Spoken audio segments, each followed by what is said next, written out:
What's up, guys? Welcome back to my channel. Today you guys are going to be making a chocolate protein shake. Yes, I have never tried this before, but today I'm going to give it a shot. So first I'm going to put in my almond milk. I just put about 10 ounces of almond milk, and then next I'm going to add my Orgain organic protein powder. You guys know I love this protein powder, and this is the chocolate flavor. I have never tried chocolate, so I'm just showing you how to make it, the suggested use, the net carb count, the calories, all the ingredients that are in this powder. You guys, I really love it. Like I said, it's plant-based, it's vegan, non-GMO, like it's just great all around. So yeah, if I can get this packet open, I'm going to pour it in there and put all that goodness in there. Look at that chocolate. Yes.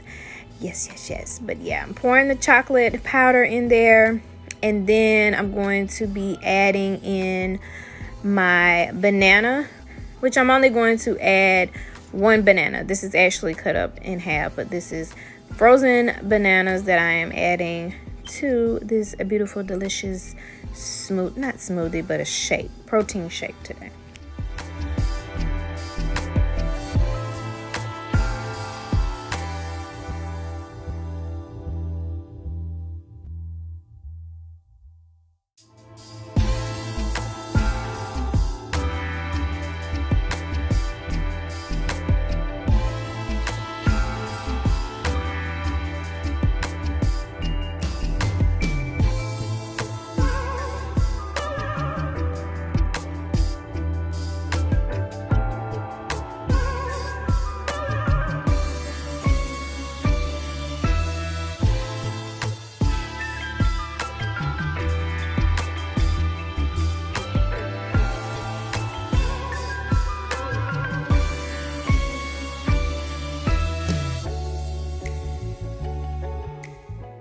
So you guys, I've just done 2 cycles of blending my chocolate protein shake, and I'm just going to pour it into my handy dandy glass. You know, I love to pour it into my glass when I'm finished blending and add my straw. So look how creamy and delicious that looks.